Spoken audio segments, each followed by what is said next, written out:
Welcome to the Valkyries Horn Mead Competition 2020 Pandemic Awards Ceremony. My name is Kevin Meinsma, and I am the competition organizer.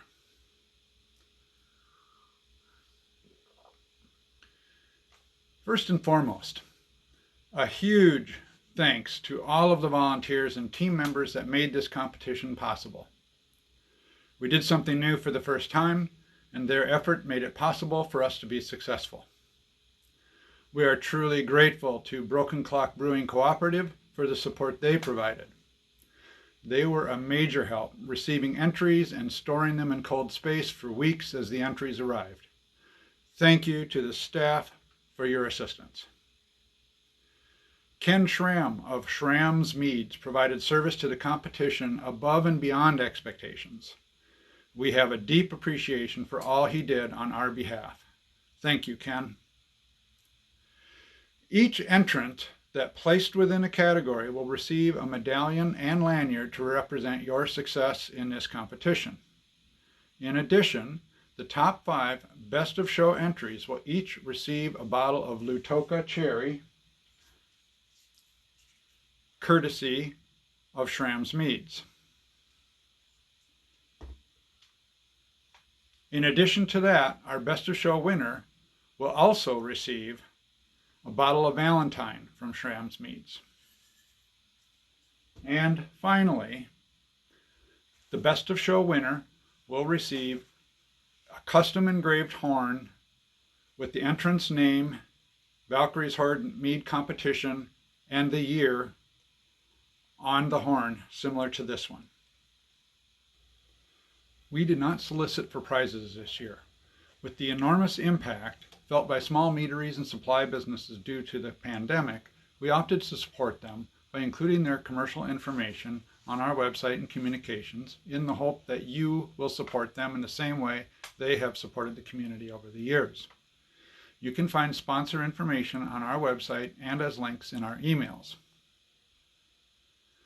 Bonus features.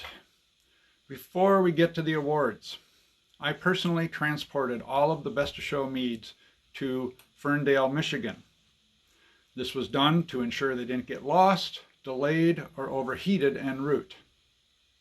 I visited Ken Schramm at Shramm's Meads in Michigan, and he was kind enough to be our celebrity Best of Show judge. He also gave us a virtual tour of his meadery, which you will find in this recording. The tour recording will precede the awards portion of this video, along with a guided tasting of his Lutowka Cherry, the Statement mead. I hope you took the opportunity to order a bottle so you can follow along as he walks us through this mead. After the tasting, Ken will answer questions submitted by entrants and volunteers, and then we'll wrap up with the awards placement and a recording of Ken's comments on the top 5 picks during Best of Show judging. You don't want to miss Ken's commentary. It's not just enlightening, it's also one of those things we all wish for when we have a mead on the Best of Show table. The judges reported that the quality of the entries was high, and choosing the top 3 in each category was a distinct challenge. Congratulations to all of the medalists, and thank you to everyone that entered. Now, let's start the tour.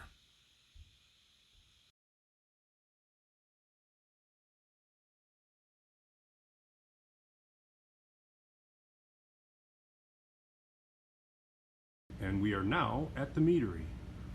And we're going to start from the raw ingredients. That's the honey. Comes into the facility on pallets, 4 55-gallon drums to a pallet. We usually buy,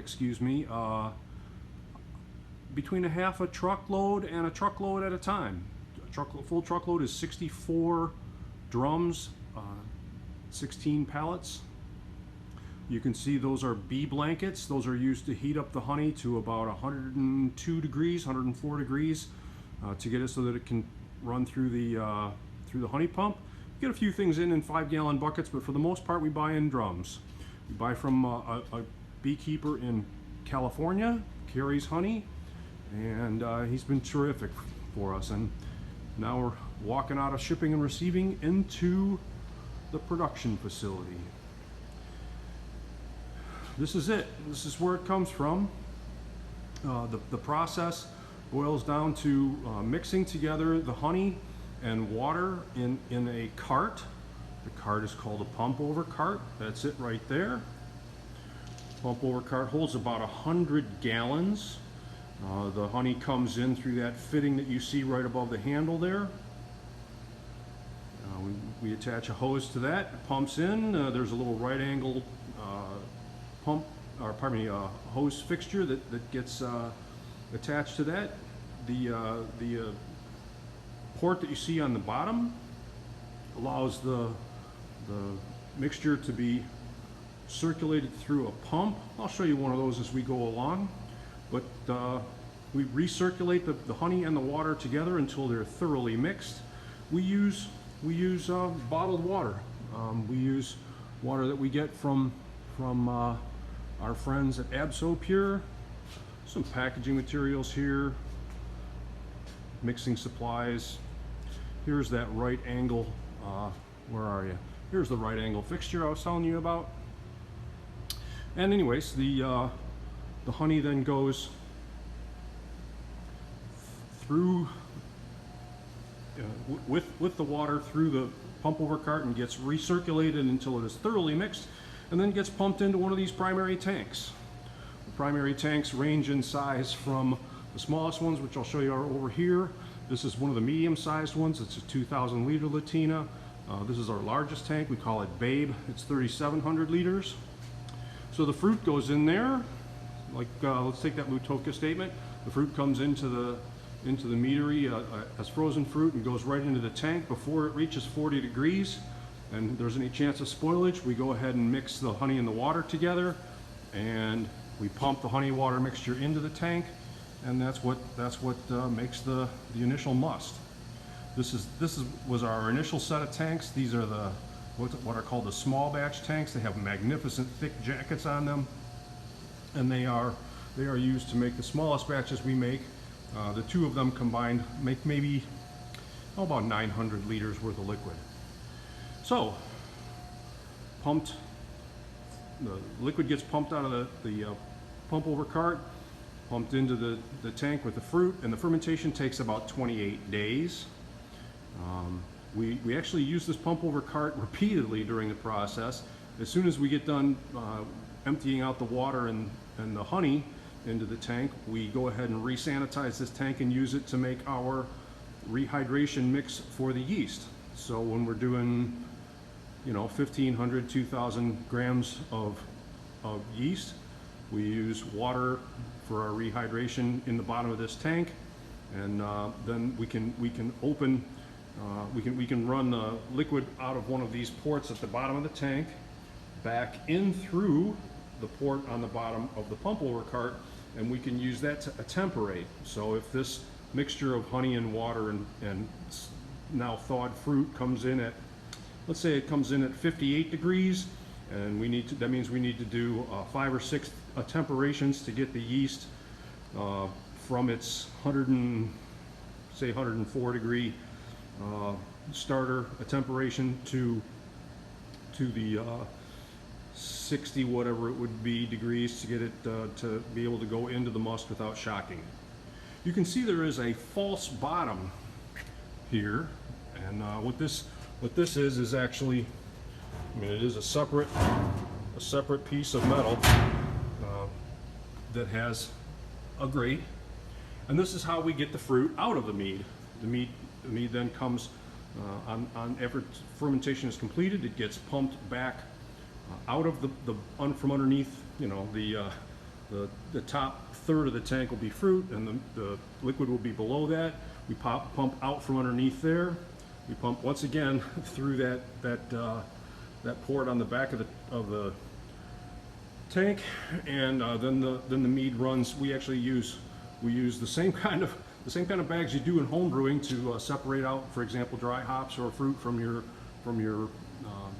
mead in a bucket.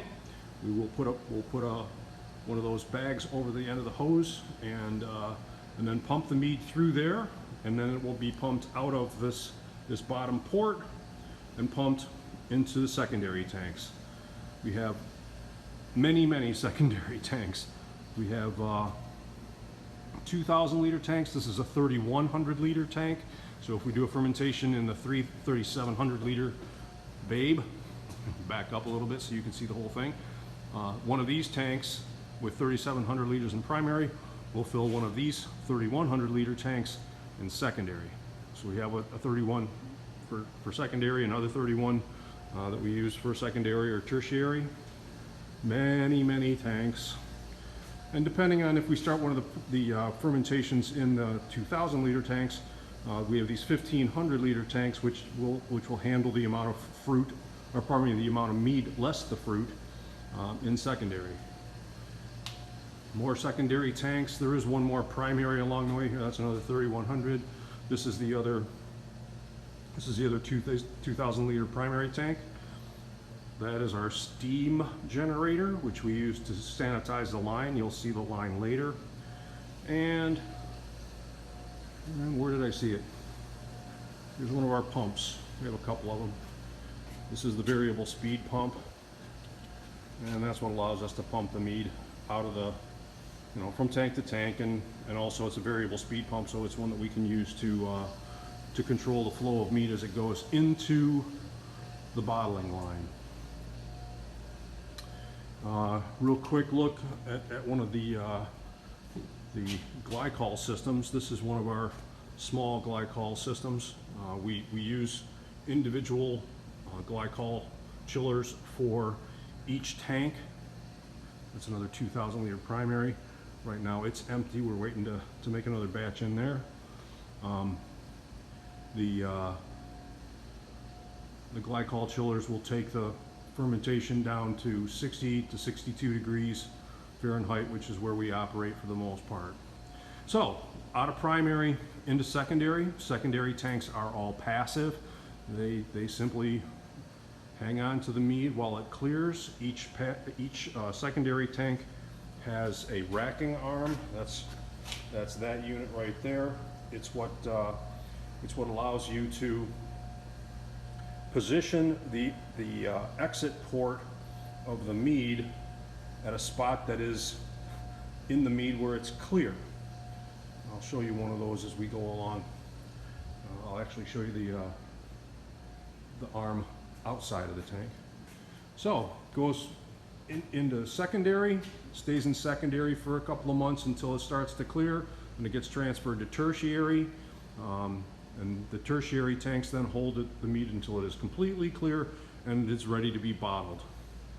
This is our bottling line. I'd encourage you to go on my YouTube channel and take a look at the bottling line in working process.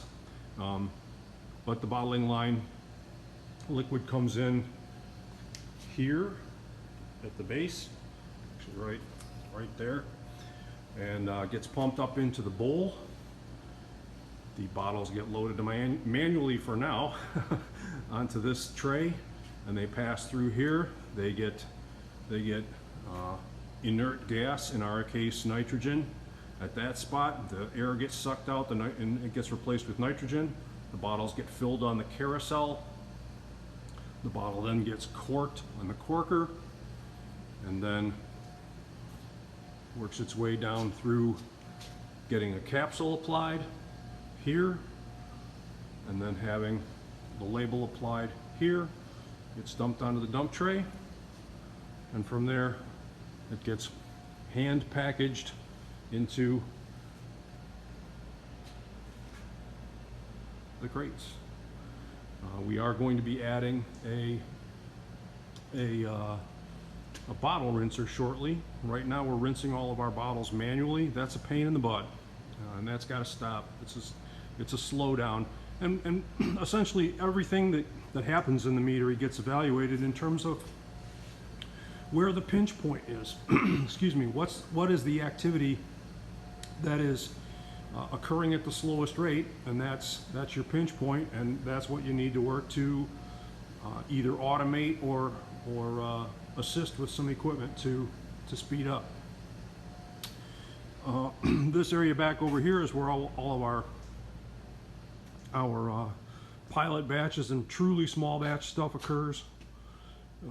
Right now, that's some of the apple that you can see in the foreground, and there are also there are also other carboys that we use to capture mead during the transfer processes when they might not be as clear as they could be.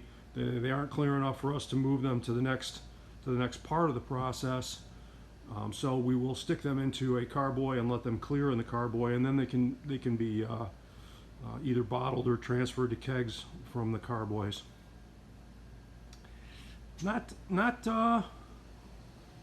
yes, there are some things that are occurring in bourbon barrels. It's not rocket science, but everything that has to happen in here has to happen cleanly. Let's take a quick walk up. I'll show you the bird's eye view of the place. You can get a better sense of scale. If we wander up the platform ladder, you can see a couple of things from up here. You can see how the layout looks from up top.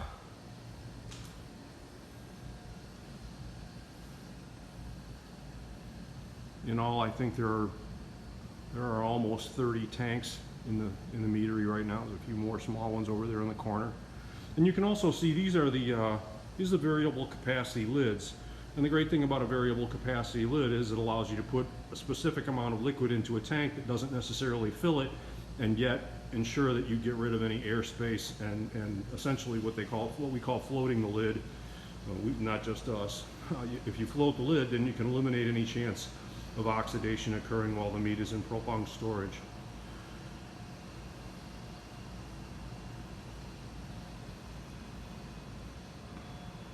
There's the bottling line.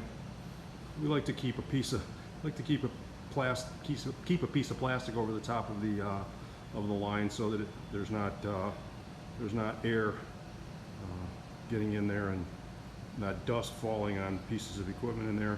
And it also allows us to have a workspace that we can use to place the capsules on, because they have to get manually loaded into that tray, and also a place to work from when we have to load corks into the bottler, which go in through that round container there. I hope this gives you kind of a baseline feel for how things work here at Shramm's.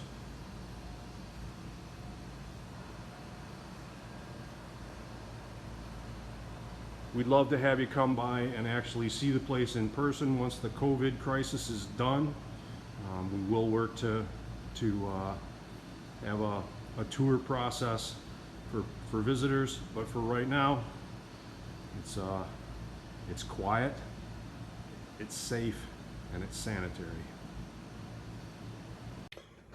Hi folks, me again. Hope you're not sick of me yet. We're gonna do an evaluative testing now, and we're going to be tasting the Statement Lutowka. The Statement Lutowka is one of our cherry meads. We've got a whole series of them now that are based on different cherries. They're all tarts. The tart cherries are Prunus cerasus. That is the genus of the ones that we use right now to make meads. There's also Prunus fruticosa. Prunus fruticosa are the ground cherries or the steppe cherries. They're the little, really tart little guys. And then there are some hybrids of those. They're called the Romance series. They're coming out of the University of Saskatchewan. There's Romeo and Juliet and Carmine Jewel, and those are Prunus cerasus, Prunus fruticosa hybrids, and they're really tasty. We're growing some at the orchard, and hopefully you'll get a chance to taste the mead made with those over the next 2 or 3 years. The Prunus cerasus varieties are divided into 2 categories. There are the Amarells and the Morellos. The Amarells are the lighter kind of fire engine red cherries that are lighter juiced, like Montmorency and Meteor. They make delicious mead. I have had the Meteor from Robert Keim, was the first Mazer Cup Best of Show winner, and I bought Meteors to grow to make mead myself. But the ones that really captured my heart were the Morellos.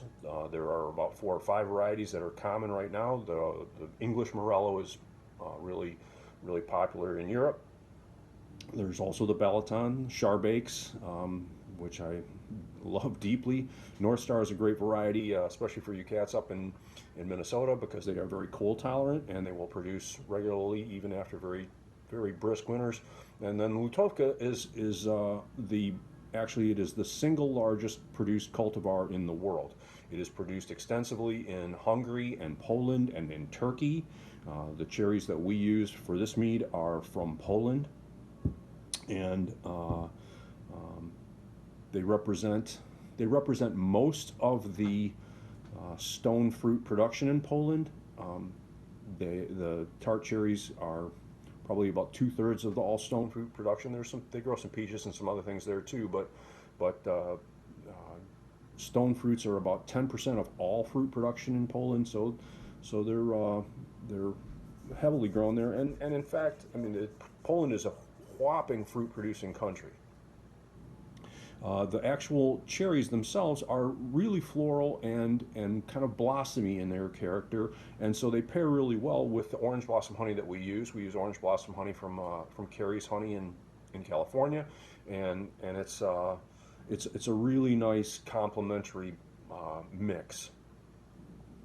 Production of all cherries is really variable too, by the way. I mean, I could give you these numbers, but the reality is that frosts can be hugely detrimental to fruit production, and everything kind of moves up and down based on what the weather's like. We lost almost all of our cherries this year, and we're only going to have enough Charbakes to do 1 5-gallon batch, and that's going to be really sad for us.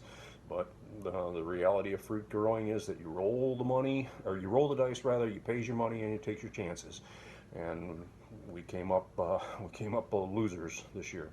The glass I'm going to use for this tasting is the Riedel tasting glass. I don't even know if Riedel makes this glass any longer. I know Pete DeVeris was the one who gave me this glass, and it's a beautiful glass in that, I mean, it's crystal and the clarity is outstanding. It's also got this hollow stem, and the hollow stem allows you to pour liquid in till you reach the base of the bowl, and then you can put the glass on its side. The base and the bowl are of the same diameter, so that you can roll it back and forth and it stays perfectly aligned, and you can use that then to judge the clarity of the mead very nicely, and you can also determine whether or not there is any rim variation. So here goes. The other thing I want to note is that I'm using this for this tasting. I am using a mead evaluative tasting grid. My daughter Allison has been really helpful in getting this prepared. It's a grid that was designed to help people work through the tasting process, whether they are journalists or lay people or judges or retailers or consumers, to cover all of the aspects of the mead evaluation that will be valuable, whether that's for your own purposes or to communicate to others. It's structured to work you through the thing methodically and get you to a full set of data about any individual beverage. So let's start with color. The color on this is, I would say, it's deep and pretty relatively intense, and I would say that it's also just about as ruby as it can possibly be. Doesn't seem to be a lot of rim variation. It does soften toward the rim, but not a lot of variation. And as you roll back and forth, then you can get information about the viscosity. And yes, indeed, this is a mead with, I would say, probably what would be described as a heavy viscosity.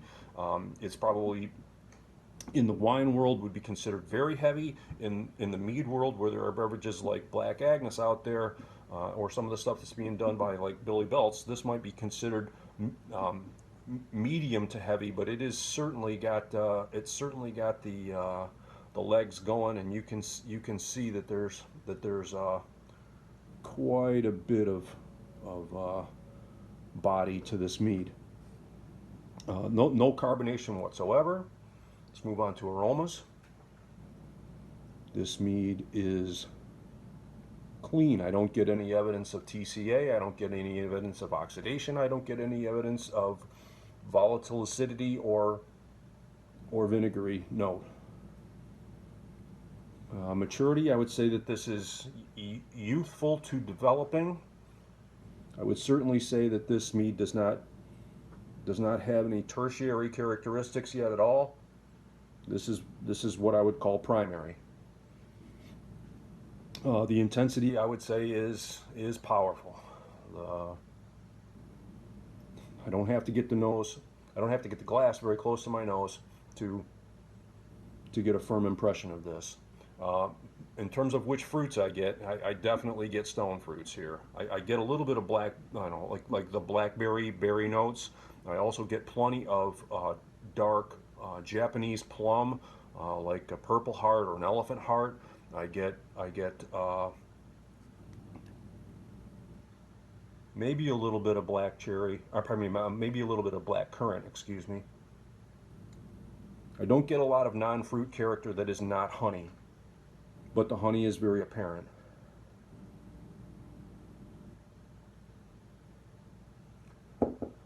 Does not seem dried. The fruit does not seem dried in any way. It seems fresh. It is not. It is not. It is maybe lightly candied. In terms of florality, yes, there is florality here. Boy, you can. I don't know if you're seeing that, but I can certainly see those legs now.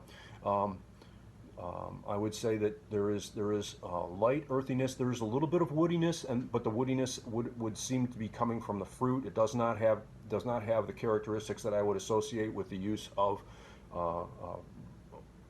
oak barrels. So I would say no cooperage evident, and I would say that the primary nose is extremely pleasant. And now let's get a little quick retronasal going. I'm spitting here, folks, guys. I'm 60. I can't drink all day and not spit.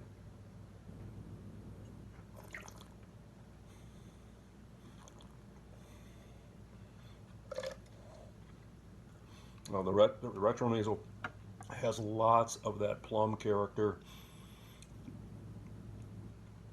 and just robust cherry. So I would say that the retronasal character is full and very pleasant.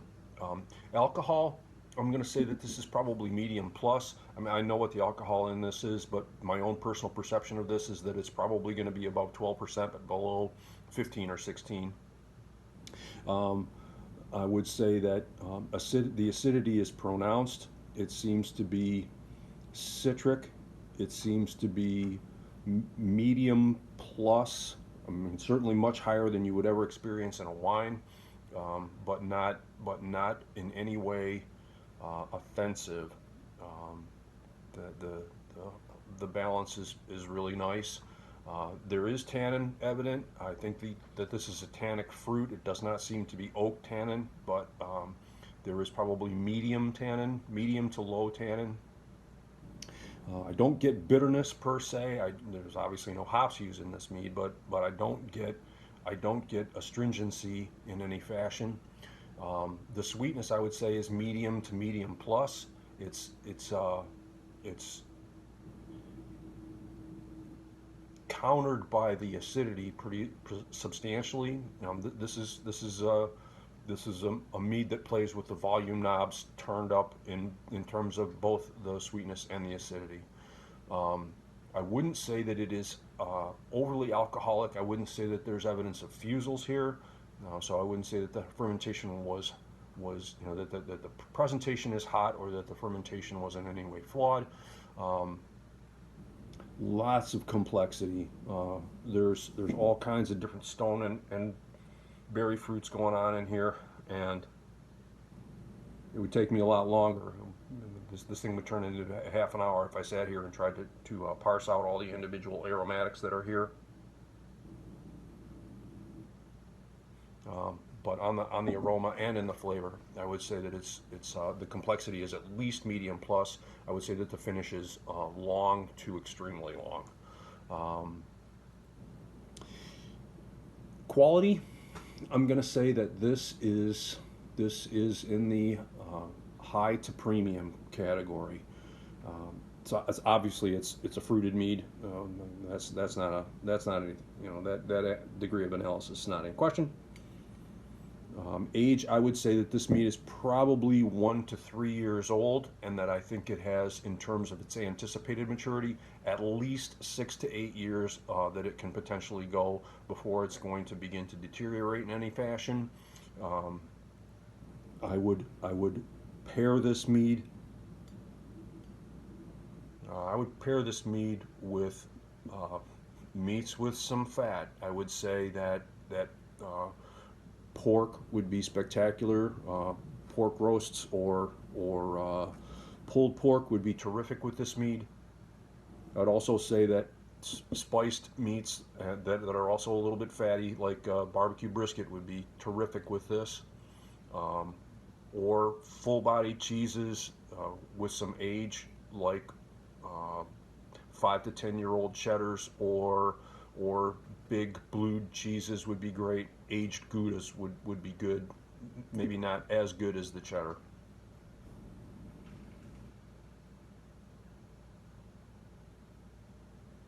Boy, this is a fun mead.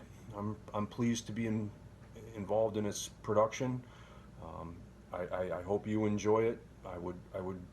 I'm not going to stick a number rating on this mead, but if you ask me if I would like to come back for another glass or another bottle, the answer is definitively yes. Prost. And now it's time for Mr. Know-It-All. Welcome to the question and answer session for the 2020 Valkyries Horn Mead Competition. I'm your host, Ken Schramm. And I'm just going to run through the questions that I got from Al. Starting, I think there are 8 or 9 of them, starting with number 1. Who is the single most influential person that helped you in your mead journey, and why? And I'm generally kind of loath to do these, pick one things. I usually tend to say I can't pick my favorite child, and I can't pick my favorite scotch, and I can't pick my favorite anything. So I'm gonna give you 4. I'd say my older brother Mike was really influential, and my father was really influential. My father was the person that taught me that there's more to beer than American macro brews.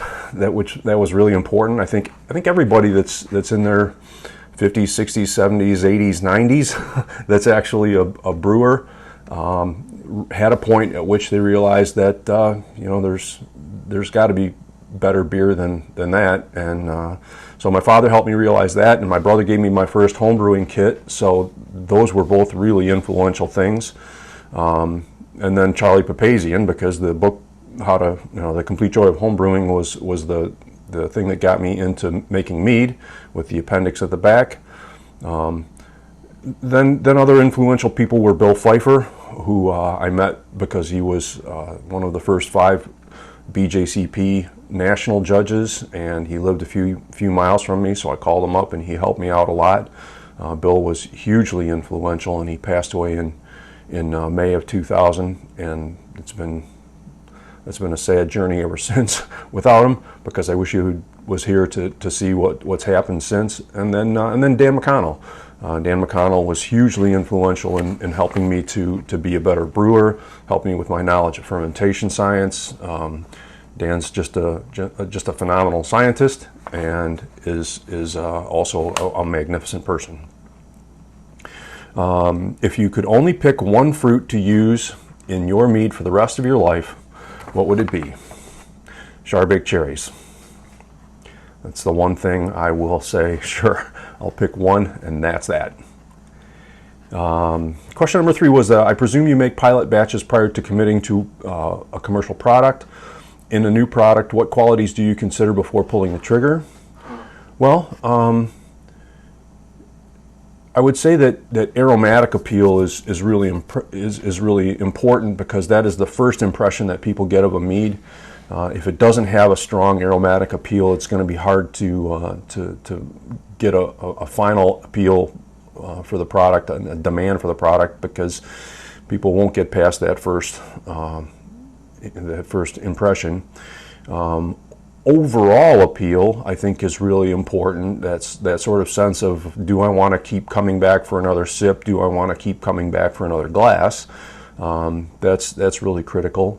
I would say that balance is very important. For us, it's generally balance between acidity and sweetness. But then also, I think an important thing as we move the entire commercial meat industry forward is the ability to pair with food.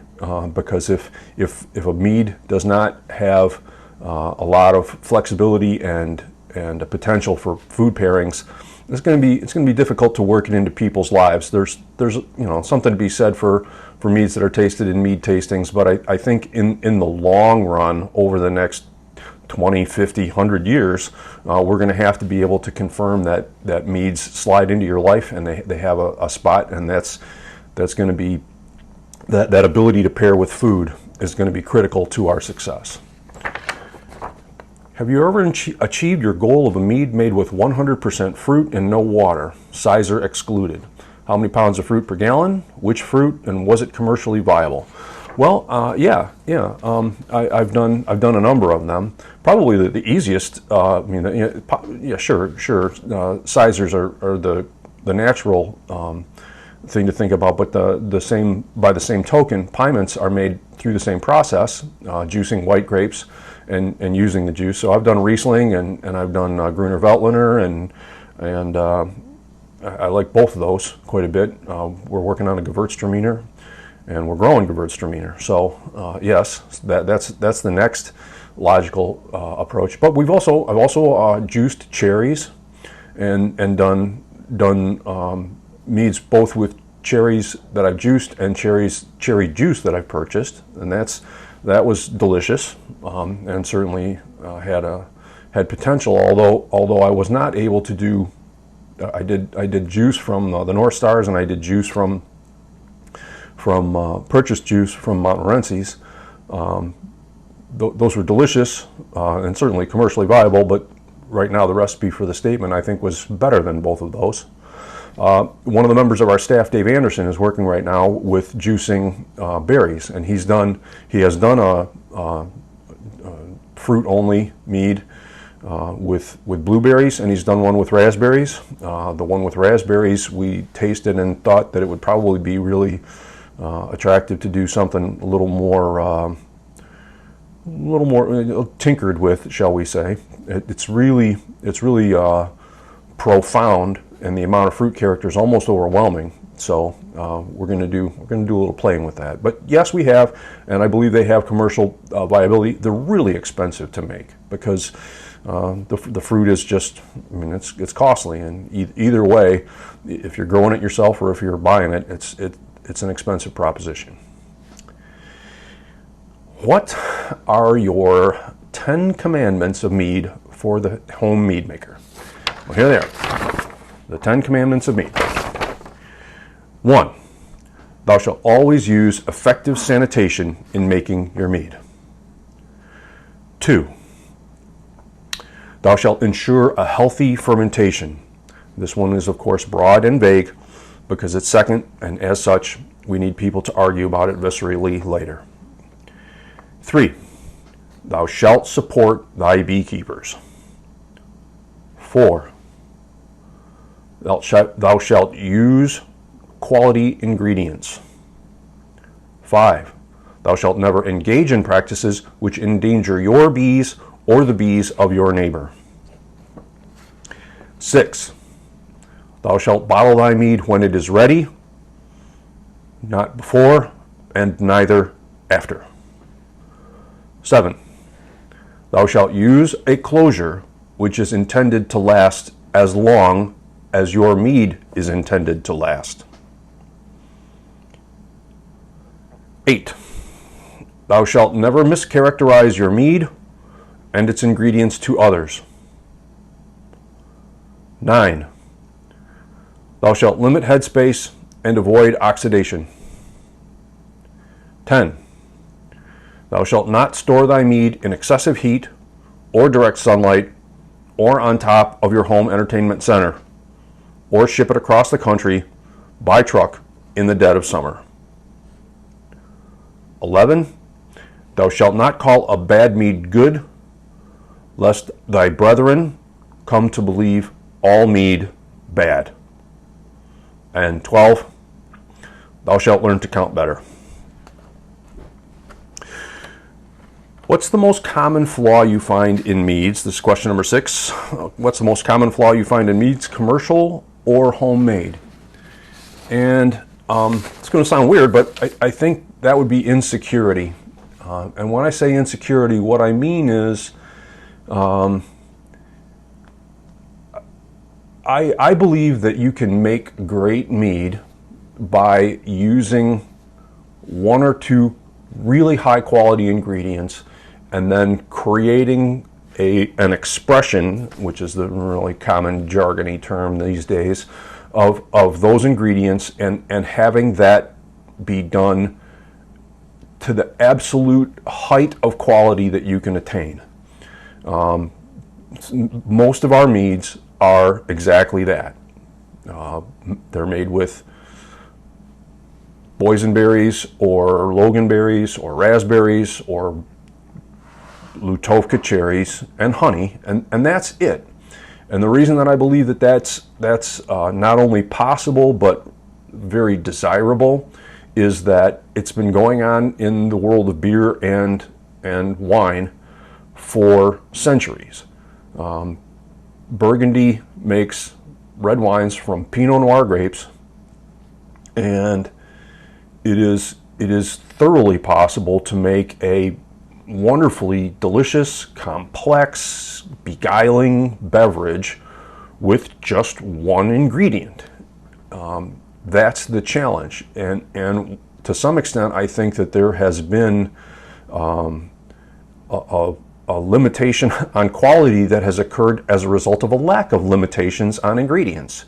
In the world of winemaking, those people that are forced to only use one grape to produce a wine, be that Chardonnay or Pinot Noir or Nebbiolo, are forced to figure out how to continually improve the quality of that product without messing with other recipe formulations or techniques or anything. What they have to do is figure out how to make that one thing as good as it can possibly be.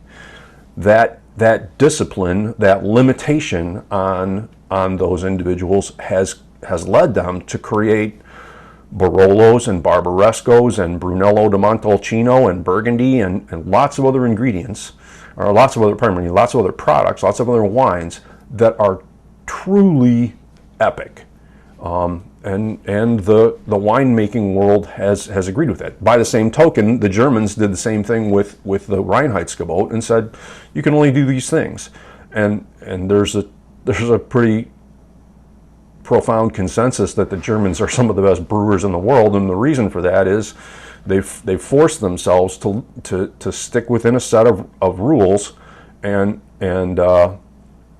then deliver products within those confines. So the unwillingness of the interest in mead makers to try and create meads with 17 different ingredients means that sometimes they are complex and they are interesting, but the need to be able to master one function first it has not been attained. Question number 7. All of your meads, without exception, are incredibly balanced and structured. How do we spread the gospel to judges that balance and structure are more important in judging meads than being able to distinguish each discrete ingredient in the entry? And I think that is a function of partly a function of the last question that I just answered, the willingness of mead makers to say, I'm going to go ahead and try and make one mead, a mead that is an expression of one ingredient that delivers that ingredient with incredible fidelity and appeal. I also think though that there's a whole mead's fighting an uphill battle still. The number of people who know what mead is, the number of people when I sit down on a plane and they say, where are you going? And I say, well, I'm going to deliver a presentation about mead, and they say, meat? No mead. The overall awareness and the degree to which judges and competitors and the entire mead community has a solid understanding of what's going on out there. It's going to grow. It's going to continue to build. We're way further ahead than we were when the Mazer Cup was started in 1992. So let's not be discouraged by the fact that there's still progress to be made. There is still progress to be made, but we're way further ahead than we were back then. And let's just keep the pressure on people to understand. One of the things that is going to help is that we're going to work on, I'm currently working on a project with some other folks. I can't go too far into this, but we're working on a project that will help people understand what the elements of quality are in mead, and that will get some press, and that press will help. What's the one technique, procedure, or practice that you wished you had known when you made your first mead? Well, once again, I'm not going to pick just one. You asked me for one, so I'm going to give you three. The first is nutrient additions, and there was no nutrient addition listed in the recipe that I used to make my first mead. I would say that the biggest jump in the quality of my mead occurred when I went from using no nutrient to using nutrient, not from when I went from using nutrient in one addition to staggered nutrient additions. They both made a change, but the bigger one was when I went from using no nutrient to using nutrient. So that, and understanding the nutrient additions and understanding the amount of nutrient that was needed to have a healthy fermentation, whether it's added in one lump or in 3 or 2 or 5 or whatever. The second was the no heat method. I was like most people. I thought I needed to boil my honey and boil my must, and I didn't. That was a big improvement. That moved things forward substantially. And then the third was a lesson that was taught to me by Bill Pfeiffer, and this wasn't when I made my first mead, but this was over the course of my mead making. But the technique is, as you look to make incremental improvements, never change more than one variable at a time. You won't know if the change that you made had the impact that you were hoping for if you change 2 or 3 variables at one time. You won't know what the cause and effect is. So it's frustrating in that, you want to say, oh, let's change this, and I want this to be this, and this. I want the character of this mead to change from what it is to what's over here. But if you do that by changing lots of things at one time, let's just say you've got to be pretty good at what you're doing to be able to pull that off and have it actually work like you think it's supposed to. It's much more instructional, it's much more effective to change one variable at a time, and it's slow and it's frustrating, but you will get to where you want to be if you do that. And that's where making smaller batches, 1 and 2 gallon batches, can be really helpful. Last question. What sort of stabilization process would you recommend for home mead makers? And this is going to be one of those outside the box answers, but it's sanitation. It's terrific sanitation. Being as utterly effective as you possibly can with respect to making sure that every process, every piece of equipment, every step along the way is as utterly clean as it possibly can be. I also think that using inert gases or carbon dioxide for jacketing is really important. Lack of oxidation is really critical for stability of meads. And I also think that proper attention to headspace. The people who make the greatest Burgundies in the world frequently bottle them with virtually no headspace above their cork. So that's another important thing for stability. Don't let those airlocks run dry, and if necessary, use of a little bit of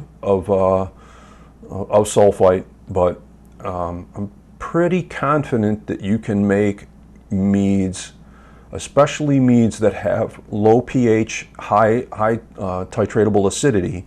You can make meads that are stable and have great cellar / shelf life without using sorbates or sulfites, as long as all of your other process is phenomenal. I'm a firm believer in the fact that one of the biggest changes that occurred in the world of lots of different winemakers was when they went from kind of marginal sanitary practice to really outstanding sanitary practice. You hear stories about the Barolo boys and how they had this revolution that involved use of different barrels and different production techniques.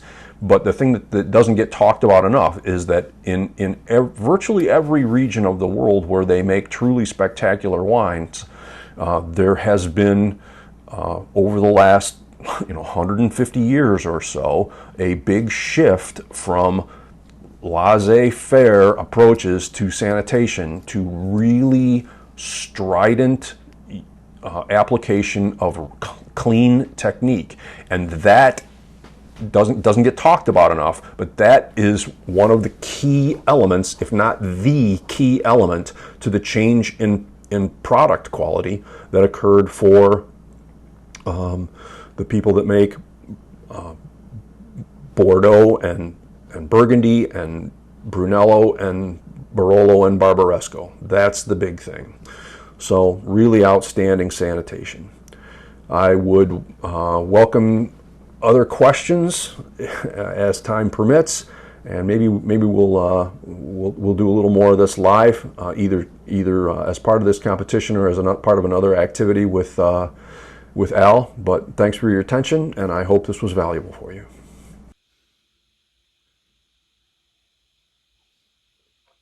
Thanks, Ken. That was a superb way to spend some time giving us an opportunity to see into the operation of one of the world's premier meaderies. Following along with your guided tasting of the statement was educational, and I could ask you questions all day and still just scratch the surface. Thank you so much for sharing with us. Now, let's get to the awards, and congrats to everyone that placed. Your meads are worthy of praise, and I hope that someday I will have the opportunity to sample many of them in person.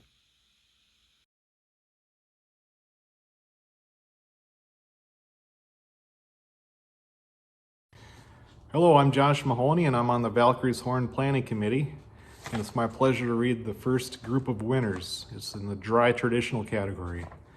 In third place, from the Beer Renegades of Everett, Washington, with his mead called Not Gvik Right, Timothy Lieber. Second place, from Madison Homebrewers and Tasters, Black Locust Mead, Sean Brady. And first place, from Minnesota Homebrewers Association, with his Orange Blossom Traditional, Brandon Flipson. Congrats to the winners. Next, you're going to hear from Al Boyce. Thanks, Josh. I'm Al Boyce. I'm the judge coordinator for the Valkyries Horn virtual mead competition. And it's my pleasure to announce the winners for the Semi-Sweet Traditionals Group 1. In third place, from the Metro South Homebrew League, Mash Holes of South Weymouth, Massachusetts, with his genuine Luha mead, we have Bert Meyer with the bronze medal. In second place, from the Modern Mead Makers Facebook group, with his Meadow Foam Traditional, we have Scott Monroe with the silver.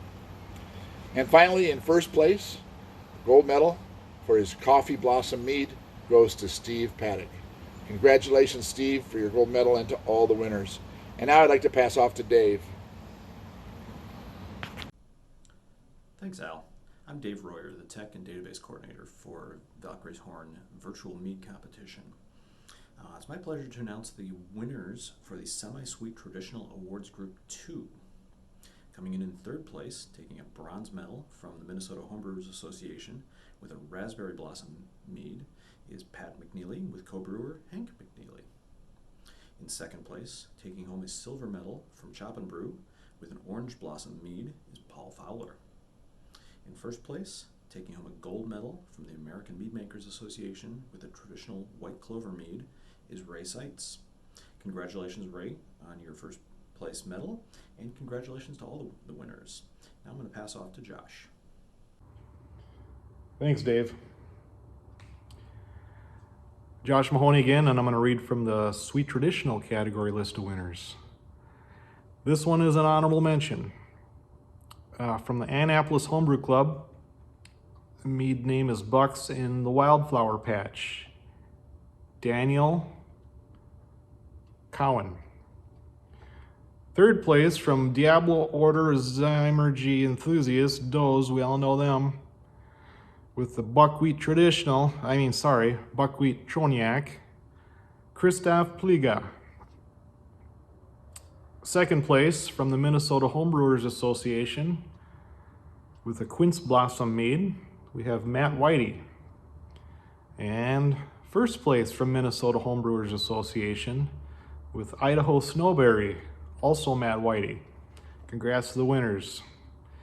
And once again, you're gonna hear from Al Boyce. Here you go, Al.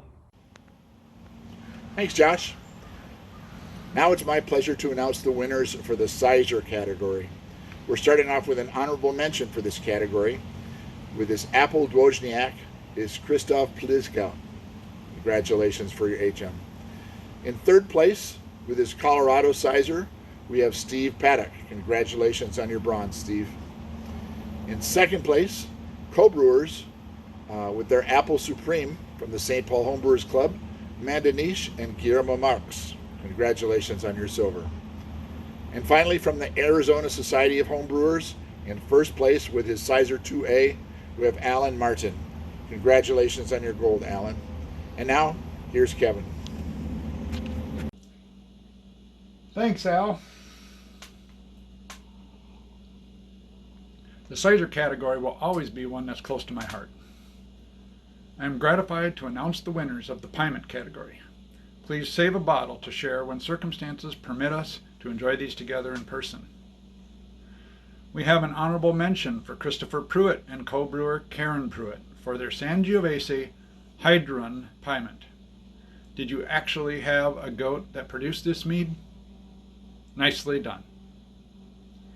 In third place, we have Starman, made by Jeremy Goring with co-brewer Justin Deischer of the Lincoln Loggers for their Star Thistle and Muscat Pyment. Congrats on the bronze. In second place, we have Zinfandel Pyment by Paul Dean Hart of the Minnesota Homebrewers. Congrats on the silver, Paul. And in first place, we have Riesling Uber Alles, made by Guillermo Marx and co-brewer Amanda Nish of the St. Paul Homebrew Club. Well done, and congratulations on your gold. Thanks to everyone that entered this category, and now let's send it over to Josh. Thank you, Kevin. Here are the results for Berry Group number 1. Third place with Lagoon Nebula, Michael Caparuso of Bergen County Brew Crew. Second place with Barbie Berry Bomb, Todd Hoon of Bayou Brewmasters. And first place with Black Currant, Al Boyce of the Minnesota Homebrewer Club. Next, you're going to hear from Dave Royer. Here you go, Dave. Thanks, Josh. It's my pleasure to announce the winners of the Berry Awards Group 2. In third place, taking home a bronze medal with 3 norms, is Nicholas Lauer. In second place, getting a silver medal with Pants Are for Fools, Shane Kramer with co-brewer Susan Kramer from Kansas City Beermeisters. And finally, in first place, taking home a gold medal with Yum, is Tom Weber from Hand Grenades Homebrew and Craft Beer Club. Congratulations, Tom, on your gold medal, and congratulations to all the winners. I'm going to pass off to Kevin. Thanks, Dave. It's now my honor to announce the winners of the Stone Fruit category. In third place, we have Peachy by Alan Martin from the Arizona Society of Homebrewers Club. Congrats on your bronze medal. In second place, we have Plum Smugglers by Shane Kammerer and co-brewer Susan Kammerer from the Kansas City Beer Meisters Club. Great job on your silver medal. And in first place, it's The Impeachment of Mr. Anderson from Jeremy Goring with co-brewer Dustin Deischer. Fantastic results and congrats on your gold medal. Thanks to all of the mead makers that entered this category, and now let's see what Al has in store for us. Thanks, Kevin.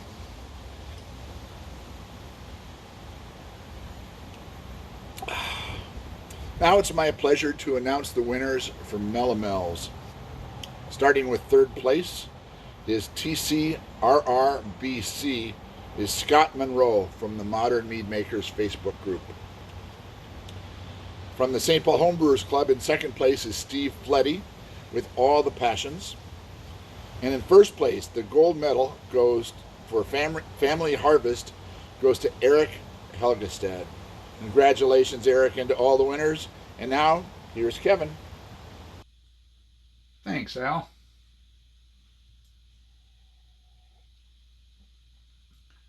I combined two categories and broke them into three groups so we could offer a third set of awards while keeping our judges safe. In the fruit, spice, herb, and vegetable Group 1 category, third place goes to Autumnal Number 2, made by Adam Bystrom of the Minnesota Homebrewers. Congrats on the bronze, Adam. In second place, we have Mango Dreamsicle, made by, again, Adam Bystrom of the Minnesota Homebrewers. Congrats on the silver, Adam. And in first place, we have St. Paul Chill by Steve Fletty of the St. Paul Homebrew Club. Fantastic job and congratulations on your gold medal. Let's go to Ryan now for the next group. Hi, I'm Ryan, one of the founders of Valkyries Horn. It's my pleasure to announce the winners of M3A and M3B Group 2, Fruit, Spice, Herb, and Vegetable Mead. Honorable mention from the Fellowship of Oklahoma Ale Makers, Foam, is Mac Butcher with Chili Today. Third place from Northern New Jersey Mead Makers is William Quick with his Mixed Berry Mead. Silver medal goes to Christopher Miller with Proxy Continuation. And our gold medalist from the Minnesota Homebrewers Association, Brandon Phillipson with his Nutmeg, Cinnamon, and Clove Mead. Congratulations to all our winners, and thanks for entering. Thanks, Ryan. It's my pleasure to announce the winners of the Fruit, Spice, Herb, Vegetable Awards Group 3. In third place, taking home a bronze medal from the River City Brewers in Minnesota with a gingivitis, is Paul Johnson. In second place, taking home a silver medal with his Quince with Spices, is Jeff Wakefield.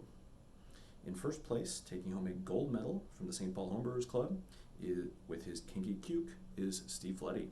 Congratulations, Steve, on your first place medal, and congratulations to everyone who won. Now I'll pass on to Kevin. Kevin? Thanks, Dave. In the Braggot and Historical category, third place is awarded to a Braggot named Elderberry Rauch, made by Christy Helps of the Minnesota Homebrewers. Congratulations on the bronze medal, Christy. In second place, we have Tensiga, made by Jesse Lott of the Brewtang clan. Congrats on the silver medal, Jesse. And in first place, we have a historical mead called Pear and Pineapple Poltorak by Christoph Pliska of the Diablo Order of Zymerical Enthusiasts, better known as DOEs. Nicely done, and congratulations on your gold.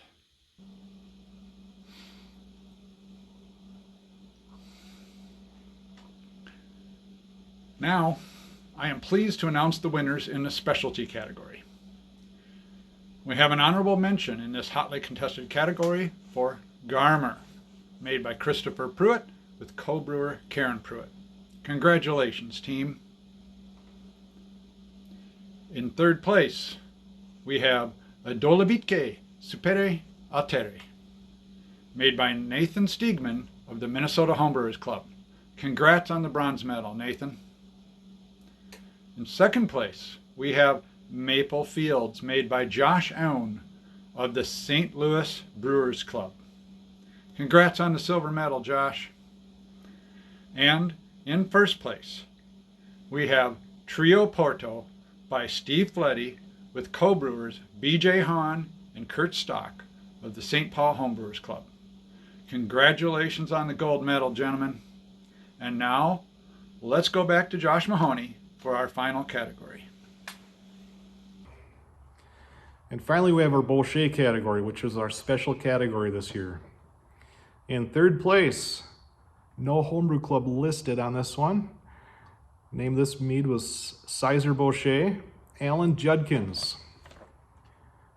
Second place, from the No Rules Homebrew Club, the name of this mead is CCB, Ryan Ungs. And first place, from the Modern Mead Makers Facebook group, Accidental DF Bochet is the name of this one, Scott Monroe. Congrats to the winners, and thank you for entering. Okay, it's time for the big reveal.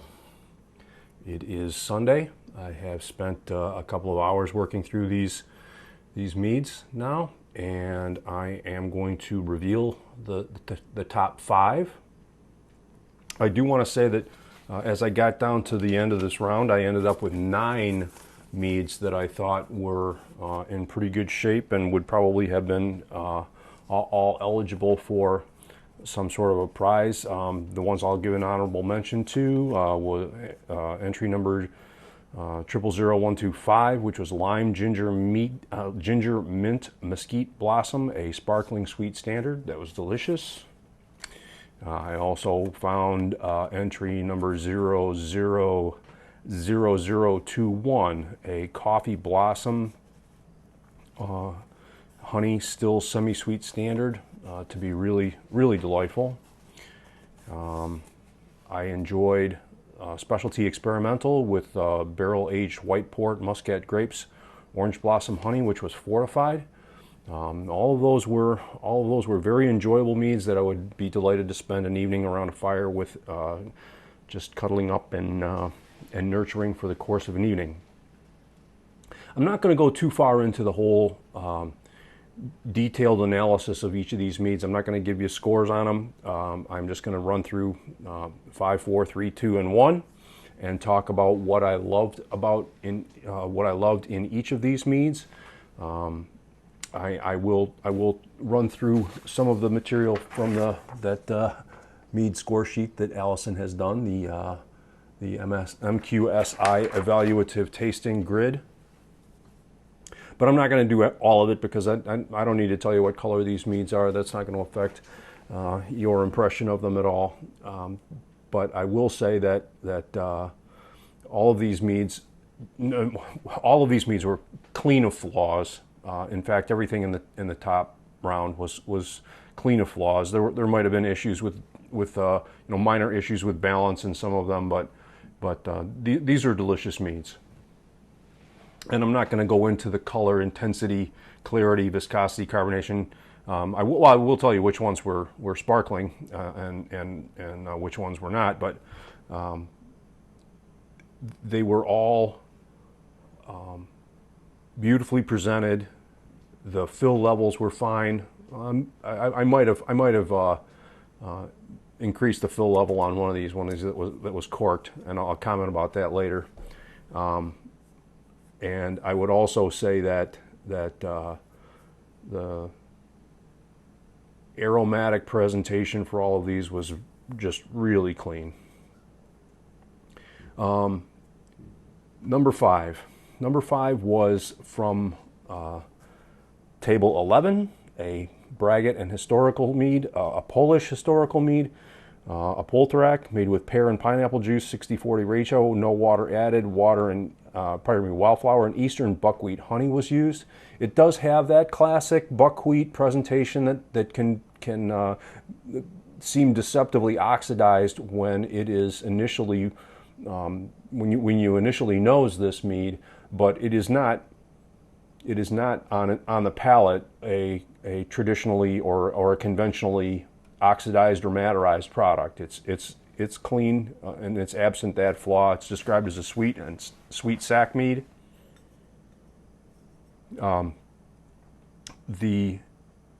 would say that this is probably one of the more mature meads that are on the table. I don't know how old this is, but I suspect that it may be at least 2 years old, because there are characteristics in this mead that are beginning to move into secondary, and that seem like the pear and pineapple notes have meshed together nicely. It does seem like everything was fermented together. I may be wrong, but it does seem, I mean, it would seem like it would have to have been if it's a no water added mead, but all the character is thoroughly woven. This is a fireplace mead. This would be a terrific cigar mead. High points. It's obviously got quite a bit of alcohol to it. I would suspect that it's got to be at least 13 to 15%. But the yeast pairing with the ingredients is strong. I would say that the balance of acidity is on the lower side, but that it is still attractive. The finishing sweetness is quite nice, and of all of the meads that I had here, well, all of the meads here had really attractive retronasal characters. This is perhaps the most robust in terms of its ability to push forward and create an impression after you swallow. Okay, number 4. Number 4 was the Bochet, and points to this as well. Lots going on here. Immediately you get the caramelized honey,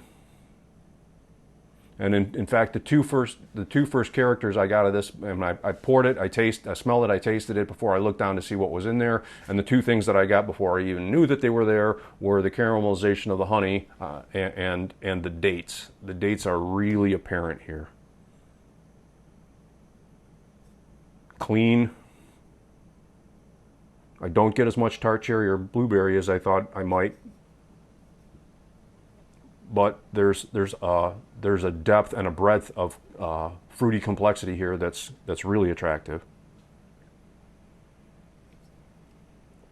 I'm swallowing for the first time today.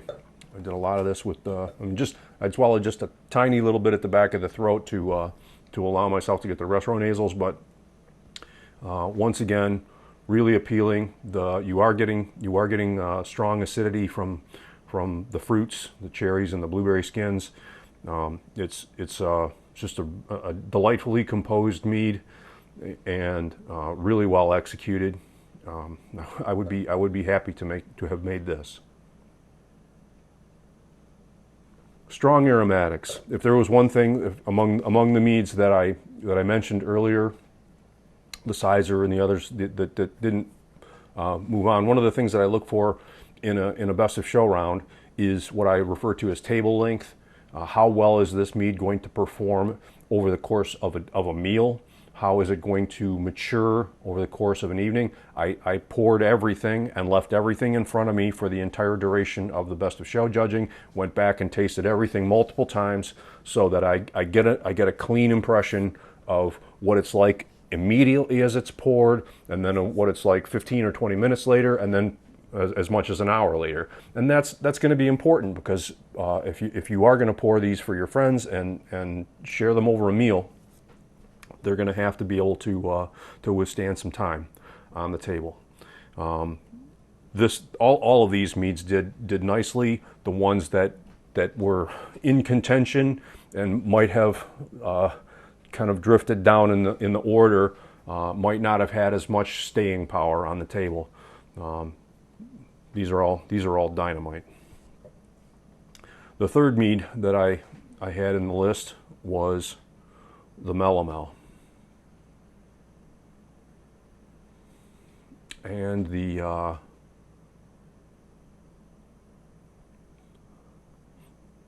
Melomel with red currant, red raspberry, mulberry, red purple in color, orange blossom honey, 12% ABV. This is a honey that's remarkably similar to a Schramm's product. If you told me that this had come out of my own meadery, I wouldn't have debated you on that. The aromatics are strong and clean. The red currant comes through and the red raspberry comes through. There is supposedly mulberry in here, which has never been one of my favorite fruits for a mead. But there is a magnificent creaminess and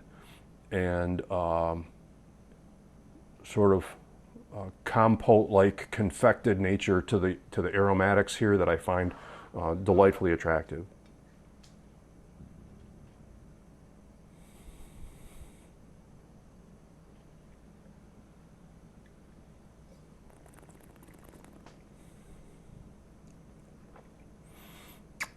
Again, sweetness and acidity in a really nice balance. Might stand a little more from the red currant. You could up the acidity just slightly on this if I was gonna nitpick. But on the other hand, this too is a mead with plenty of appeal. It continues to deliver phenomenal aromatics more than 35 or 40 minutes after it was poured, maybe even 45 minutes after it was poured. It gives up great punch with a swirl, nice viscosity. This is a terrific mead. This is a terrific mead.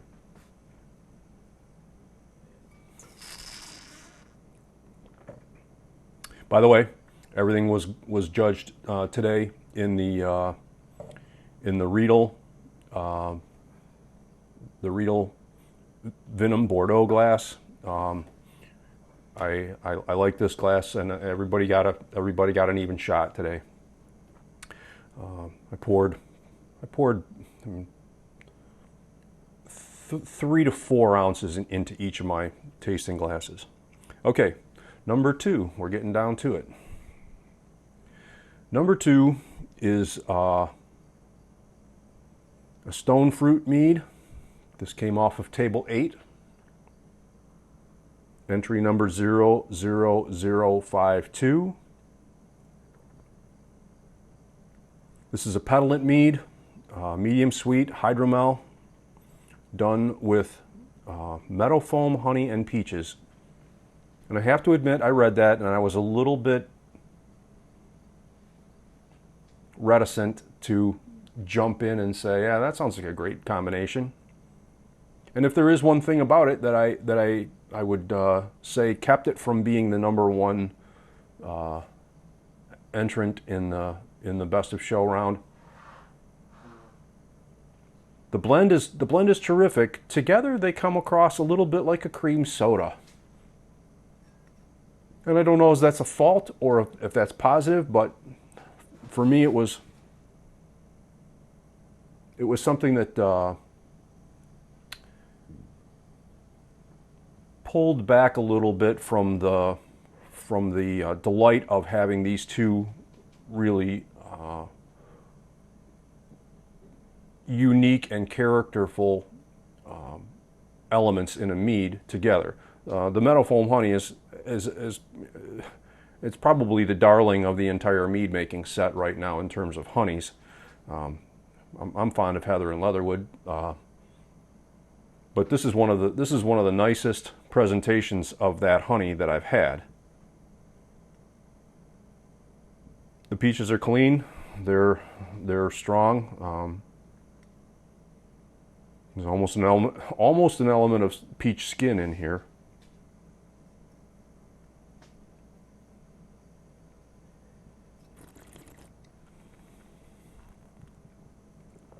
You can see it's kept its bead nicely. This has been on the table now for well over an hour. So this is the carbonation on this. It's described as petalent. I would go so far as to say sparkling wouldn't have been out of the question. This is a strong mead, and in terms of what I use as one of my guiding criteria for how I would make a selection in the Best of Show round, these are meads that I would be delighted to have pulled out and poured for any of my winemaking friends, any of my wine connoisseur friends, people like Ray Daniels, or any of the dogs, as it were, the people that I try and go spend time with when I get to the AHA conference. So each of these has that element of impressive,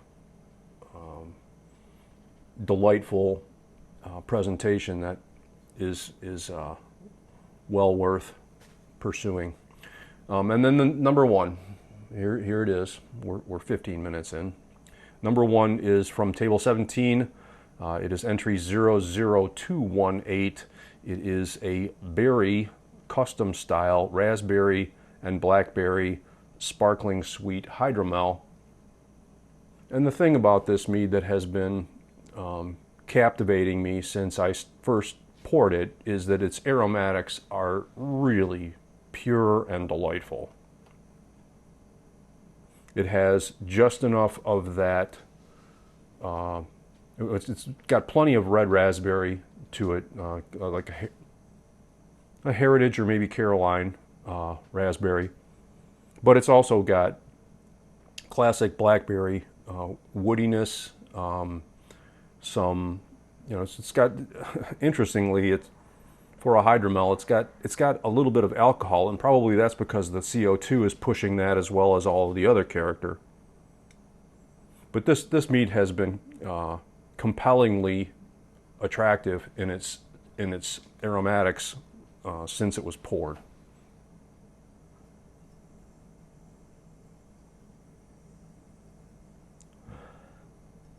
It's got that little bit of mint, eucalyptus that you expect from a nice blackberry mead. It's got the raspberry leaf that you expect from something like Heritage.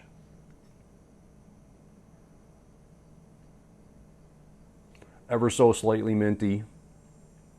Just nice all around. I'm not sure who made this mead, but points, high points.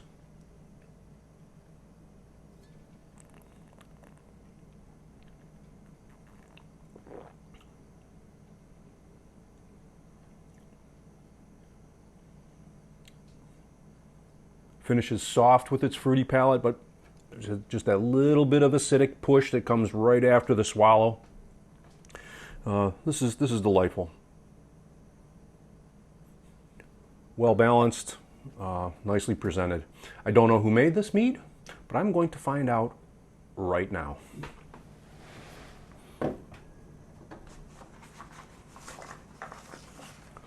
I hold in my hand. Okay. Entry number 00218 was made by, appears to have been made by, I'm going to make doubly sure, Tom Weber from the Hand Grenades Homebrew and Craft Beer Club. So congratulations to you, Tom. Very nice presentation. I have found this to be a terrific round of meads. And let's just see who made the number 2 mead. The 00052 was made by Jeremy Gehring, co-brewer Dustin Deischer from the Lincoln Lagers. Well, congratulations to everyone who entered. All 16 of the meads that made it into this best of show round were delightful. I have recapped them all and gassed them with a little bit of preserve. If you guys haven't used this, private preserve, this is a great product for making sure that the leftovers get back to someplace where they're going to have a second life in good shape. So thanks for this opportunity. It's been a delightful weekend of tasting terrific meads. I appreciate all your effort. I appreciate all of your labor and love that you've put into these meads. Congratulations to all of you, and I hope you have a tremendous winter that is safe and healthy. Wow, that was powerful. I don't know how you all feel about that video, but if I had one of the meads on that table, I would be pretty thrilled listening to that commentary. This wraps up our Best of Show presentation and award ceremony. On behalf of the entire Valkyries Horn team, thank you for watching and entering. Please support our sponsors, and we'll see you next year.